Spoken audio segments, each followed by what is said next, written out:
Assalamualaikum warahmatullahi wabarakatuh. Sebelumnya perkenalkan, nama saya Nabila Tisalfiani dengan NIM 2025011028. Pada kesempatan kali ini saya akan memaparkan tugas 3 yaitu mengenai teori perilaku konsumen dan teori produksi. Sebelumnya saya ingin mengucapkan terima kasih kepada Bapak Ari yang telah berkenan untuk menonton video ini. Baik, yang pertama mengenai teori perilaku konsumen.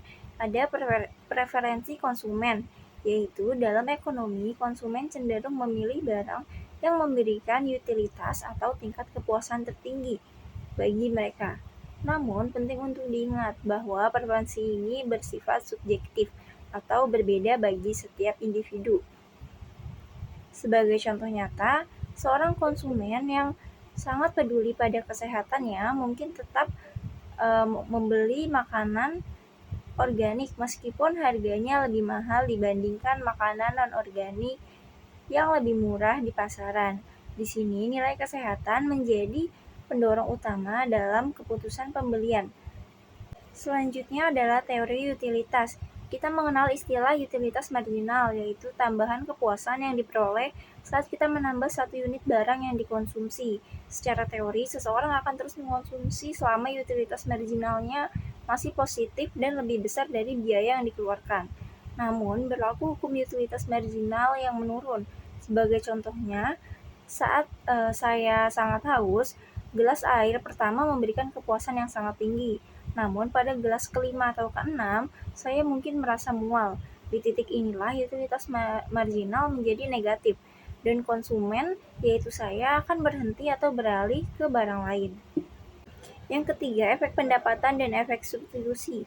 Bagaimana jika sebuah harga berubah? Sebagai contoh, kasus harga kopi yang turun. Ada dua efek yang terjadi, yaitu yang pertama, efek substitusi. Kopi menjadi lebih murah, sehingga konsumen mengganti minuman lain dengan kopi. Dan efek pendapatannya adalah turunnya harga meningkatkan daya beli real konsumen. Jika kopi adalah barang normal, mereka akan membeli lebih banyak. Namun, jika dianggap sebagai barang inferior, mereka mungkin justru beralih ke minuman yang lebih mewah. Kemudian yang terakhir adalah preferensi resiko. Konsumen yang menghindari resiko atau risk averse cenderung mencari kepastian meskipun potensi keuntungannya kecil. Contohnya dalam asuransi, mereka bersedia membayar premi untuk mengalihkan risiko kerugian finansial yang tak terduga. Dan dalam contoh investasi, mereka lebih memilih instrumen yang aman seperti deposito atau obligasi pemerintah dibandingkan saham yang beresiko tinggi meskipun keuntungannya lebih besar. Selanjutnya adalah teori produksi. Yang pertama ada fungsi produksi. Fungsi produksi menjelaskan bagaimana input seperti tenaga kerja dan mesin diubah menjadi output.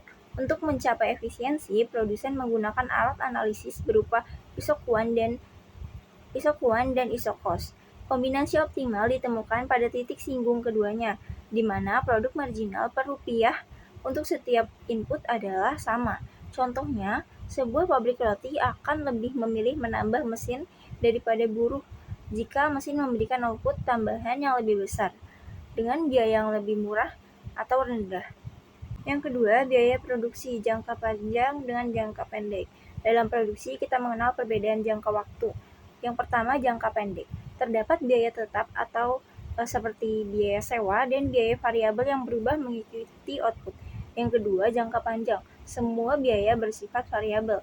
Misalkan di sini kita mengenal ekonomi of scale, seperti contohnya Toyota yang mampu menekan biaya per mobil melalui produksi massal dan spesialisasi. Sebaliknya, diseconomies of scale dapat terjadi pada restoran besar yang cabangnya terlalu banyak, sehingga biaya koordinasi naik dan kualitas sulit dikontrol.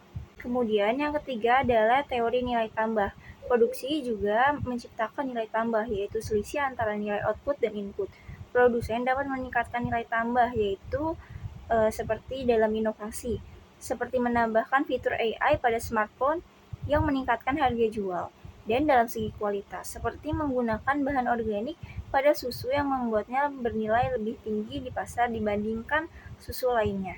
Kemudian yang terakhir, inovasi dan efisiensi produksi. Inovasi teknologi berperan vital dalam meningkatkan efisiensi. Teknologi mampu mengurangi limbah waktu rakit dan biaya produksi hingga 40%.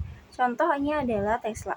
Penggunaan robot dan AI berhasil memangkas waktu rakit mobil dari 30 jam menjadi hanya 10 jam, serta meminimalkan kesalahan produksi hingga hampir nol.